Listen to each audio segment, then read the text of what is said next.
136 ہیں. میرے سامنے سے 12 کھلا ہے اور ہم نے سورہ کی 136 آیات پڑھ لی. آج کا سبق ہمارا آیت نمبر 137 سے آغاز ہو. اعوذ باللہ من الشیطان الرجیم. بسم اللہ الرحمن الرحیم. وَكَذَلِكَ زَيَّنَ لِكَثِيرٍ مِنَ الْمُشْرِكِينَ قتل أولادهم شركاؤهم ليردوهم وليلبسوا عليهم دينهم ولو شاء الله ما فعلوه فذرهم وما يفترون. وقالوا هذه أنعام وحرث حجر لا يطعمها إلا من نشاء بزعمهم وأنعام حرمت ظهورها وأنعام لا يذكرون اسم الله عليها افتراء عليه سيجزيهم بما كانوا يفترون. وقالوا ما في بطون هذه الأنعام خالصة لذكورنا ومحرم على أزواجنا وإن يكن ميتة فهم فيه شركاء سيجزيهم وصفهم إنه حكيم عليم.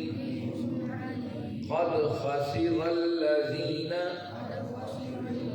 قتلوا أولادهم سفها بغير علم وحرموا ما رزقهم الله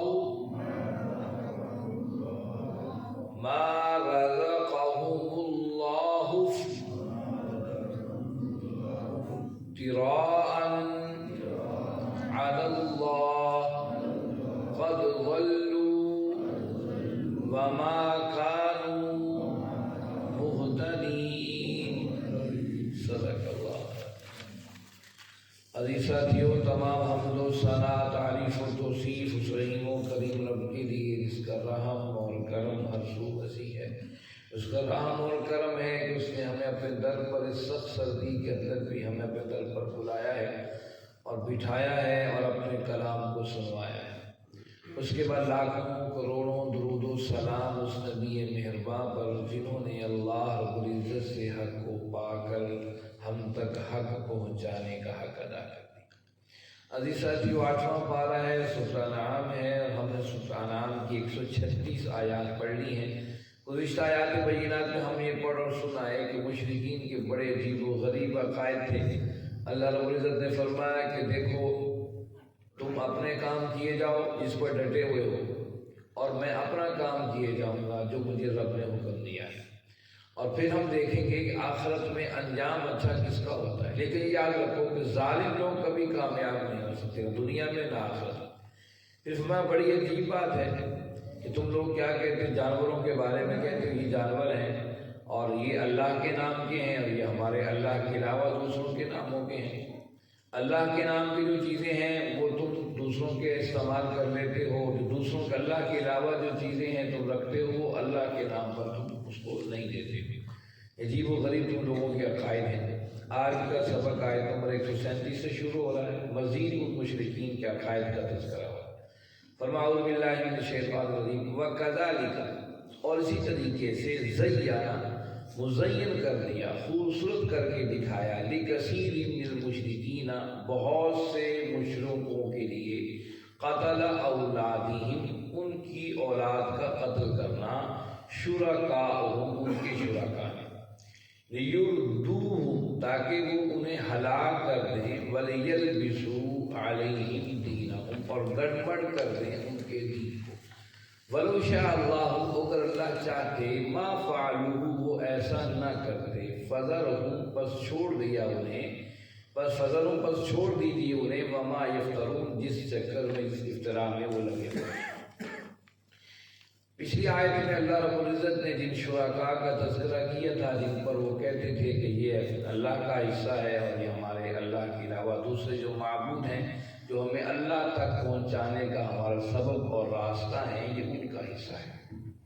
لیکن اس آیت کے اندر بھی شرکاء کا تذکرہ ہوا ہے، لیکن یہاں شرکاء سے مراد کچھ اور لوگ ہیں۔ وَكَذَلِكَ زَيَّنَ لِكَثِيرٍ مِّنَ الْمُشْرِكِينَ قَتْلَ أَوْلَادِهِمْ شُرَكَاءَ، جو ان کے شرکاء تھے انہوں نے بڑا خوبصورت کر کے دکھایا بہت سے مشرکوں کو ان کے اولاد کا قتل۔ یہاں شرکاء سے مراد وہ شرکاء ہیں جو انسانی شکل کے اندر موجود ہیں۔ پہلے شرکاء وہ تھے جن کا تذکرہ اللہ کے ساتھ جن کو پکارتے تھے اور وہ کہتے تھے یقربونا الی اللہ زلفیٰ، کہ ہمارا اللہ کی قربت چاہنے کے لیے ہم ان کو اپنا مددگار بناتے ہیں۔ وہ کہتے تھے کہ اللہ رب العزت جو ہے وہ تو غفور الرحیم ہے، اسے تو ضرورت ہی نہیں ہے، اس کا مال ہم اس کے غیروں پر استعمال کر سکتے ہیں جو اس کے شرکاء ہیں، لیکن جو یہ شرکاء ہیں انہیں تو ضرورت ہے ہماری سفارش کرنے کے رب کی بارگاہ میں، اس لیے ان کو تو ہم دیں گے۔ اب یہ تو وہ تھے مشرک، وہ شرک کر رہے تھے جو اللہ کے مقابل جن کے بت بنائے ہوئے تھے، جن کی پوجا پاٹ کرتے تھے۔ لیکن یہاں جن شرکاء کا تذکرہ ہے وہ انسانوں میں سے تھے، وہ انسان جو باغی پر بیٹھے تھے اور اپنی طرف سے قوانین جاری کیا کرتے تھے۔ ہمیشہ سے شرک دو قسموں پر محیط رہا ہے۔ ایک شرک وہ تھا جو اللہ کے مقابل لوگ جن کو کھڑا کرتے تھے اور 70 سال تک اس کے طریقوں پر ان کے معاملات چلتے تھے۔ ایک دوسرا شرک تھا قوانین کا، وہ کہتے ہیں انسانوں کے معاملات کو چلانے کے لیے انسانوں کے قوانین ان پر نافذ کیے جائیں، انسانوں کے قوانین نافذ کرنے کو بھی وہ شرکاء کہتے تھے، ان کی بڑی پابندی کیا کرتے تھے۔ یا دوسری قسم کے شرکاء کا تذکرہ ہے وہ انسان جو اپنی طرف سے قانون بناتے تھے۔ اللہ رب العزت نے فرمایا کہ بعض ایسے ان کے شرکاء ہیں جنہوں نے قانون بنا دیا، قتل اولادہم، ان کے اولاد کا قتل کرنا بڑا خوبصورت کر کے دکھایا ہے، بڑا وہ خوش ہوتے تھے۔ قتل اولاد کے 3 طریقے وہاں پر عرب کے اندر آئے تھے۔ پہلا طریقہ تھا بیٹیوں کو قتل کر دینا۔ وہ سمجھتے تھے کہ بیٹیاں جب ہوں گی تو داماد، گھروں میں داماد آئیں گے اور ہمیں بیٹی کچھ دینا پڑے گا، اور پھر وہ اس کو معیوب سمجھتے تھے۔ بعض لوگ کہتے تھے بیٹیاں ہونی ہی نہیں چاہیے، اس لیے بیٹیوں کو قتل کر دیتے تھے۔ دوسری وجہ یہ تھی وہ کہتے تھے کہ بیٹیاں تو مقابلہ جو کرتے ہیں وہ تو مرد کرتے ہیں دشمنوں کے ساتھ، قبائل کے ساتھ، اس لیے بیٹیوں کو قتل کر دینا ہی کافی ہے، ان کو مار ہی ڈالا جائے اور لڑکوں کو زندہ رکھا جائے۔ تیسری وجہ یہ تھی، وہ قرآن نے بتا خشیۃ الاملاک، اس خوف سے کہ کھائیں گے کہاں سے، یہ گھر کے خرچے تو ہم اٹھا نہیں سکتے ہیں، یہ اولاد کی اولاد جنے جا رہے ہیں، یہ کیسے ہوگا۔ ایک اور طریقہ تھا قتل اولاد کا کہ ان کے بڑے بڑے مذہبی پروہت بتاتے تھے اگر تمہیں رزق چاہیے اور فلاں کسی کو تمہیں زیر کرنا ہے تو اپنے اولاد اور بچے کی قربانی دینی پڑے گی۔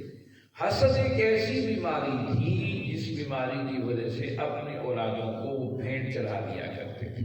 آج ہمارے قریب ہندوستان کے اندر بھی ایسا ہوتا ہے، اب تو کافی حد تک وہاں کی حکومتوں نے پابندیاں لگائیں، لیکن اب بھی دیوتاؤں کے ناموں پر اپنے اولادوں کو آج بھی بھیڑ چڑھا دیتے، صرف حسد کی بنیاد پر، دولت کی بنیاد پر ایسا ہوتا ہے۔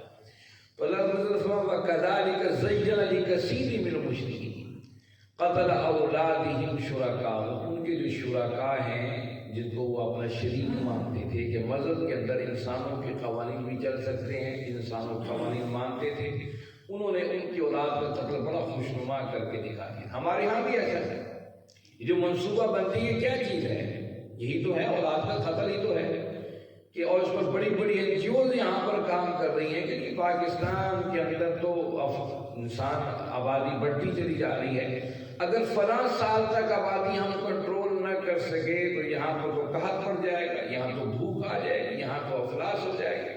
اس لیے اس کے لیے منصوبہ بندی کیجیے، 2 ہی بچے خوشحال کرانا، 2 ہی بچے کافی، لڑکا ہو ایک لڑکی بس کافی نہیں۔ جبکہ اللہ کے نبی صلی اللہ علیہ وسلم نے ارشاد فرمایا کہ قیامت والے دن بعض خاندان اس لیے جنت میں داخل کر دیے جائیں گے کہ ان کی اولاد زیادہ ہوگی، انہوں نے اللہ کے نبی صلی اللہ علیہ وسلم میں امت کی بڑھوتری کا سبب بنے۔ آپ دیکھ لیجیے، آپ صحابہ کو اٹھا کے دیکھ لیجیے، خال صحابہ ایسے ہوں گے جن کے 2 یا 3 بیٹے تھے، نہیں تو کسی کے 10، کسی کے 14، کسی کے اولاد 20، 21 تک اولاد بیٹا اور بیٹیاں ملا کر پہنچ جاتے تھے۔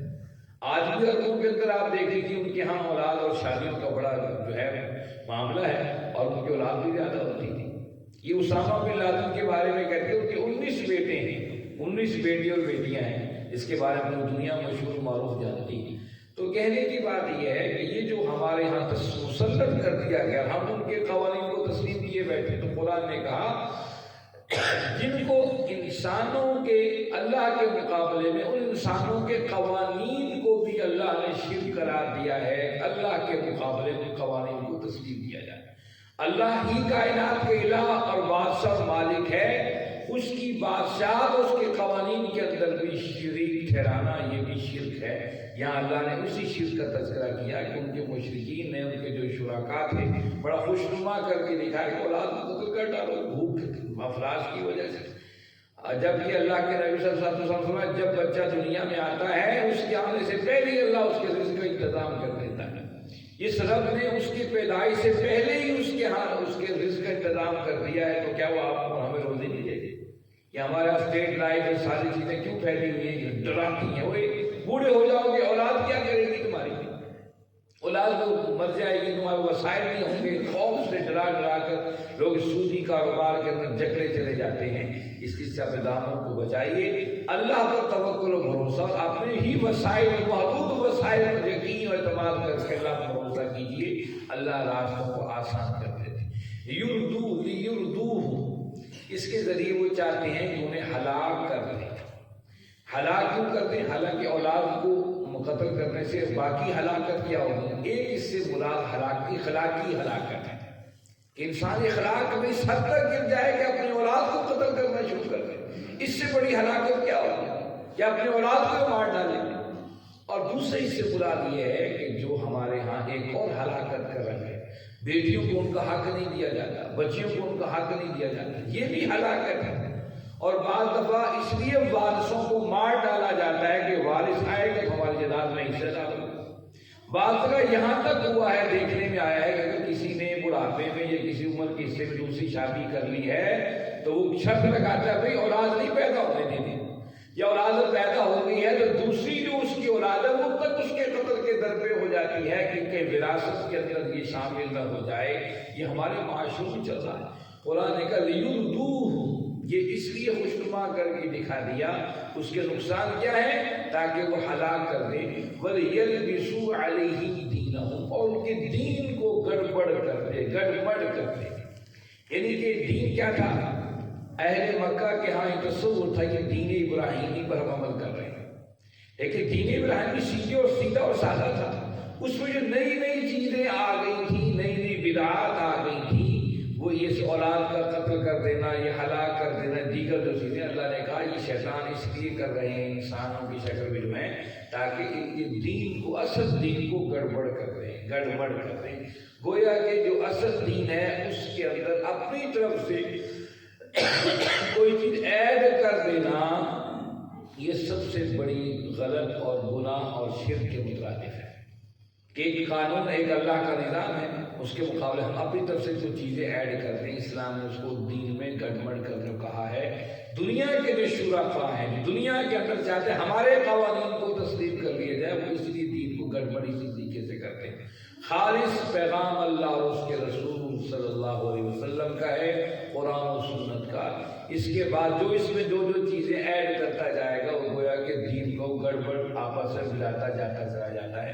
ہم اپنے معاشرے میں بہت سی باتیں دیکھتے ہیں، قرآن آگے ان تذکرہ بھی کر رہا ہے، کرے گا کہ ان کے ہاں دین کو آپس میں ملاوٹ کی طرح پیش کر دینے کے کیا کیا طریقے تھے، اور ہم اپنا جائزہ لیتے آئے۔ قرآن لگتا ہے ہم ہی سے آج کے دور سے مخاطب ہے۔ وَلَوْ شَاءَ اللَّهُ، اور اللہ چاہتا مَا فَعَلُوهُ، ایسا نہ کرتے۔ آج کے لوگ بندے کہتے ہیں اگر یہ نہ ہوتا، اللہ نہ چاہتا تو ہم نہ کرتے، اللہ چاہتا تو ہم یہ کر رہے ہیں۔ اللہ نے کہا وَلَوْ شَاءَ اللَّهُ مَا فَعَلُوهُ، اللہ نے چھوٹ دے دی ہے ہر انسان کو اپنی عقل اور فہم کے ساتھ اپنے رستے کا انتخاب کرے۔ اللہ چاہتا تو ہندوؤں کا ہاتھ پکڑ لیتا، عیسائیوں یہودیوں کا ہاتھ پکڑ لیتا، کہتا ہے کہ مسلمانوں کی قوانین نہیں چلیں گی۔ اللہ نے جس مسلمانوں کو مسجد میں جانے کی آزادی دے دی، اسی طریقے سے انسانوں کو گرجا گھروں میں جانے کی بھی آزادی دے دی، مندروں میں بھی جانے کی آزادی دے دی، لیکن فَأَلْهَمَهَا فُجُورَهَا وَتَقْوَاهَا، ہم نے ہر انسان کے اندر ایک روشنی رکھ دی ہے، جس روشنی کو پہچان سکتا ہے، اس کو خود پہچانا ہے۔ اللہ نے ایسا نہیں کرنا ہے، اللہ نے اختیار ہی دے کر بھیجا ہے کہ اس روشنی کو پہچانے۔ وَلَوْ شَاءَ اللَّهُ، اگر اللہ چاہتے مَا فَعَلُوهُ، ایسا نہ ہوتا، سب سیدھے ہو جاتے۔ فَذَرْهُمْ، بس انہیں چھوڑ دیجئے میرے محبوب، وَمَا يَفْتَرُونَ، جو یہ الزام اور جو یہ باتیں کر رہے ہیں۔ وَقَالُوا، اب یہاں اللہ بتا رہے ہیں کہ ان کے کون کون سے عجیب و غریب قوانین تھے۔ وَقَالُوا، نے کہا هَذِهِ أَنْعَامٌ، یہ جو کھیتیاں ہیں، وَحَرْثٌ، اور یہ انعام جو جانور ہیں، وَحَرْثٌ، جو کھیتیاں ہیں، حِجْرٌ، یہ ہماری مرضی کی ہیں، جس ہم چاہیں گے اسی طریقے سے معاملہ ہوگا۔ حجر، انہیں اللہ نے اپنے کر دیا ہے مضبوط۔ لا یطعمها، نہیں کھاؤ اس میں سے، الا من نشاء، مگر جسے ہم چاہیں، بزعمہ، اپنے زوم کے اندر، وانعام، اور یہ جو چوپائے ہیں، حرمت، یہ حرام کر دی گئی ہیں، ظہورها، ان کی پیٹھیں، وانعام، اور وہ بعض جانور ہیں، لا یذکرون اسم اللہ، اس پر اللہ کا نام نہ لو، علیہ افتراء علیہ، یہ ان کا افتراء ہے اللہ پر، سیجزیہم بما کانوا یفترون، ان قریب انہیں اس کا بدلہ مل جائے گا جو وہ اللہ پر جھوٹ باندھ رہے ہیں۔ یہاں اللہ نے اب انسانوں کے قوانین، جب انسانوں کے ہاتھ میں قوانین آتے ہیں اور اللہ کی شریعت کو چھوڑ دیا تھا، پھر کیا کیا تماشا لگتا ہے۔ اللہ تعالیٰ یہ دیکھ رہے ہیں یہ کھیت ہے اور یہ جانور نہیں تو اللہ نے دیے، لیکن اس پر قدغنے کیا لگا رہے ہیں وہ دنیا کے قانون دان، لا یطعمها الا من نشاء، وہ کہتے تھے کہ بھائی ان کو مت کھاؤ، جنہیں ہم کہیں گے انہیں تم نے کھانا ہے، بزعمہ، اپنے زوم کے اندر اور اپنے جو ہے دھوکے کے اندر وہ کہتے تھے، وَالْعَامُ حُرِّمَتْ ظُهُورُهَا، اور بعض جانوروں کے پیچھے تمہارے لیے حرام ہے تو بیٹھنا حرام ہے۔ اب وہ کیا کرتے تھے، وہ کہتے تھے کہ بھائی ہر جانور حلال نہیں ہے، تم ہر جانور کو حلال سمجھتے ہو، بعض جانور ہیں جن کو ہم مرضی سے حرام کریں گے اور مرضی سے حلال کریں گے۔ اس طریقے سے مذہبی پروت بنا دیے تھے، ایسے قوانین اپنے اندر شامل کر دیے تھے، اور کہا کہ وہ انعام لا یذکرون اسم اللہ، کہ بعض جانوروں پر اللہ کا نام نہ لو۔ وہ کہتے تھے جانور جو ہیں یہ ناپاک ہو گئے ہیں، اس پر جب بیٹھو، عموماً جب کافر بھی گھوڑوں اور اونٹوں پر سوار ہوتے تھے حج کے لیے، وہ لبیک اللہم لبیک کہا کرتے، اللہ ہم حاضر ہیں، اللہ ہم حاضر ہیں۔ وہ کہتے تھے ان فلاں قسم کے جانوروں پر بیٹھ جاؤ گے پھر اللہ کا نام تم لوگوں نے نہیں لینا ہے، اللہ کا نام لو گے تو اللہ ناراض ہو جائے گا۔ اس قسم کے قوانین لوگوں نے بنا دیے تھے، اور کہا علیہ افتراء علیہ، اللہ پر جھوٹ باندھا ہوتے، اللہ چاہتے ہیں اس طرح کے قوانین، جبکہ اللہ نے اس حوالے سے کوئی کتاب میں کہیں کوئی حکم نازل نہیں کیا تھا۔ ہمارے ہاں بھی بعض لوگوں نے ایسے عجیب و غریب قوانین بنا لیے ہیں کہ یہ کھانا جو ہے یہ مرد نہیں کھا سکتے، یہ عورت نہیں کھا سکتی، یہ فلاں چیز ہے، یہ فلاں چیز ہے، اور اس پر پھر سختی سے برادریاں اور قومیں پابند رہتی ہیں۔ اللہ نے کہا اس سب اللہ پر جو ہے وہ الزام ہے، افطرا ہے۔ سیجزیہم بما کانوا یفترون، ان قریب اللہ انہیں بدلہ دے گا جو وہ اللہ پر جھوٹ باندھتے تھے۔ وقالوا، ان کے یہ بھی عقیدے تھے، وہ کہتے تھے ما فی بطون ھذی الانعام، جو پیٹ میں ہے اس جانور کے، خالصۃ لذکورنا، خالص ہمارے مردوں کے لیے، ومحرم علی ازواجنا، ہماری عورتوں پر وہ حرام ہے۔ وَإِن يَكُن مَيْتَةً فَهُمْ فِيهِ شُرَكَاء، اگر وہ بچہ مردہ پیدا ہوتا تھا کہتے فِيهِ شُرَكَاء، اسے سب مل کر کھا سکتے ہیں۔ سَيَجْزِيهِمْ وَصَفَحَهُمْ، ان کی بے وقوفیوں پر اللہ انہیں عنقریب بدلہ دے گا۔ إِنَّهُ حَكِيمٌ عَلِيمٌ، بے شک وہ حکمت والا بھی ہے اور جاننے والا بھی۔ اب یہاں جو قوانین ہیں یہ وہ ہیں جو انسانوں نے اپنی مرضی سے قانون لاگو کر دیے ہیں۔ اللہ بتا رہا ہے تمہاری انفرادی زندگی میں اور اجتماعی زندگی میں اللہ کے قوانین چلیں گے، کسی انسان کے قانون نہیں چلیں گے۔ قد خسر الذین قتلوا، تحقیق ناکام ہو گئے وہ لوگ، قتلوا جنہوں نے قتل کیا اپنے اولادوں کو، سفہاں بے وقوفی کی وجہ سے، بغیر علم اور جہالت کی وجہ سے، وحرموا حرام کر دیا ما رزقهم اللہ، جو اللہ نے انہیں رزق دیا تھا، افتراء علی اللہ، اللہ پر جھوٹ مانتے ہیں۔ قد ضلوا، بے شک یقیناً وہ گمراہ ہو گئے، وما كانوا مهتدین، وہ ہدایت یافتہ نہیں۔ اس آیت میں بتایا کہ اولاد کا جو قتل کرنے کے قوانین جو بنائے ہوئے تھے اور دیگر جو قانون بنائے تھے کہ یہ تم کھا نہیں سکتے، یہ پی نہیں سکتے، یہ حرام ہے، یہ ایک دو باتیں، تین باتیں۔ سفہاں، ایک اپنی بے وقوفی کی بنا پر قانون بنا لیے۔ عقل کہتی ہے اس نے انسان کو بنایا ہے تو قانون بھی وہ جانتا ہے۔ اگر ایک واشنگ مشین کمپنی بناتی ہے تو واشنگ مشین کے بارے میں کمپنی بہتر جانتی ہے بنسبت دوسروں کی۔ ایک کمپنی استری بناتی ہے تو وہ کمپنی زیادہ بہتر جانتی ہے۔ ایک کمپنی موبائل بناتی ہے وہ اس کے فنکشن کو زیادہ بہتر جانتی ہے بنسبت دوسرے جو ہے کمپنیاں موجود ہیں۔ اللہ نے فرمایا یہ لوگ کر رہے تھے، اللہ بہتر جانتا تھا لیکن لوگوں نے قانون بدل دیے، سفہاں اپنی بے وقوفی کی وجہ سے، بغیر علم اور جہالت کی وجہ سے۔ وہ ہے کہ جہاں جہالت ہوگی وہاں دین بھی تباہ ہوگا اور دنیا بھی تباہ ہوگا۔ اس لیے پہلی وحی میں اقرا کہہ کر پڑھنے کا اعلان کر کے بتا دیا تمہاری انسان انفرادی زندگی اور اجتماعی زندگی جاہلیت کے اوپر نہ ہو۔ مشرکین کی جتنے عقائد ہم یہاں پڑھ رہے ہیں اور آج کے جو عقائد ہم نے گھڑ لیے ہیں معاشروں کے اندر، ان کے بیک پہ چلے جائیے، اس کی بنیادی وجہ دو ہی چیزیں، بے وقوفی۔ بے وقوفی کیا ہے؟ ما وجدنا علیہ آباء، ہمارے آباء و اجداد ایسا کر رہے تھے اس لیے ہم ایسا کر رہے ہیں۔ ان کے پاس کوئی دلیل نہیں ہوگی کہ کوئی قرآن کی دلیل ہو، کوئی نبی کریم صلی اللہ علیہ وسلم کے حکم کی دلیل ہو۔ اس وقت بھی وہ لوگ اپنے آپ کو ابراہیمی کہتے تھے اور کوئی بات دین ابراہیمی سے ثابت کر ہی نہیں سکتے تھے۔ اور ان سے کوئی پوچھا جاتا تھا کہ تم اپنے آپ کو ابراہیمی کہتے ہو، تو دین ابراہیمی کو کتاب کو حکم، وہ کہتے نہیں نہیں ہمارے بڑوں نے قوانین بنائے۔ تو قرآن نے دو باتیں بتائیں، ایک بے وقوفی کی بنا پر ہمیشہ اللہ کے قوانین کے اندر مداخلت ہوتی ہے، اور دوسرا کم علمی کی بنا پر۔ یہ کم علمی کی بنا پر ہی ہے، ہم تصور نہیں کر سکتے کہ جو ہمارا معیشت کے قوانین ہیں، ہماری عدالتوں کے قوانین ہیں، ہمارے گھر اور باہر کے قوانین ہیں، ہمارے بازار اور مارکیٹ کے جو قوانین ہیں، ہماری فوجوں اور پولیس کے جو قوانین ہیں، کیا اس کے بارے میں اللہ نے کوئی ہدایت دی ہے؟ ہم حیران ہوتے ہیں، ہم سمجھتے ہیں اللہ نے ہدایت ہمیں بتائی کہ فرض اتنے پڑھنے ہیں، سنتیں اتنی پڑھنی ہیں، نفل اتنے پڑھنے ہیں، شاید ہمیں مسجد کی چار دیواری کے احکامات ہمیں دیے ہیں، اس کو پاک و صاف ایسا رکھنا ہے، اس کی ترتیب ایسی بنانی ہے۔ باہر چاہے ہم کتنے گھٹنوں کیا گردنوں تک اس معاشرے کی گندگی کے اندر گرتے چلے جائیں، وہ جی دنیا داری ہے۔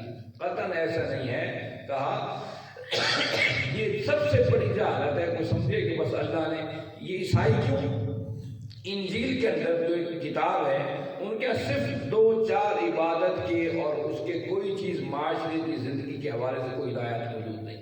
تورات میں معاشرتی لحاظ سے اکا دکا ہدایات کے علاوہ کوئی ہدایات موجود نہیں۔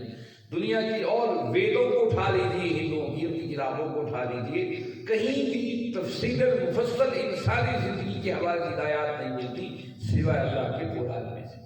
اس سے اللہ نے کہا کہ یہ بے وقوفی اور جاہلیت ایک ایسی چیزیں ہیں جو انسان کو تباہ کر دیتی۔ اور یہاں تیسری بات بتائی، افتراء علی اللہ، یہ سب جو مکہ کے لوگوں نے قوانین بنائے ہوئے تھے نا، یہ نہیں کہتے ہم کہہ رہے، وہ کہتے یہ اللہ کے قوانین ہیں، یہی سب سے بڑا معاملہ. جب ان سے کہتے اللہ کے قوانین ہے کوئی دلیل لاؤ، ان کے پاس کوئی دلیل نہیں تھی. پھر وہ کہتے تھے ماں وجدنا علی آبانا، اگر ہمارے ماں باپ غلط ہوتے تو یہ راستہ اختیار ہی نہیں کرتے. تو آج بھی ہماری صورتحال بالکل ایسی ہی ہوتی چلی جا رہی ہے. ہم یہ سمجھتے ہیں کہ ٹھیک ہے یہ کام اللہ اور اس کے رسول کی خوشنودی کے لیے، اگر مانگی جائے تو دلیل اللہ اور اس کے رسول کے احکامات میں سے دو. پھر وہ کہتے نہیں جی ہم نے بزرگوں کو ایسا کرتے دیکھا. یہ قرآن نے وضاحت کے ساتھ بات سمجھا دی. قد ضلوا تاکہ وہ گمراہ ہو گئے، جو اللہ اور اس کے رسول کے احکامات سے ہٹے وہ گمراہ ہو گئے.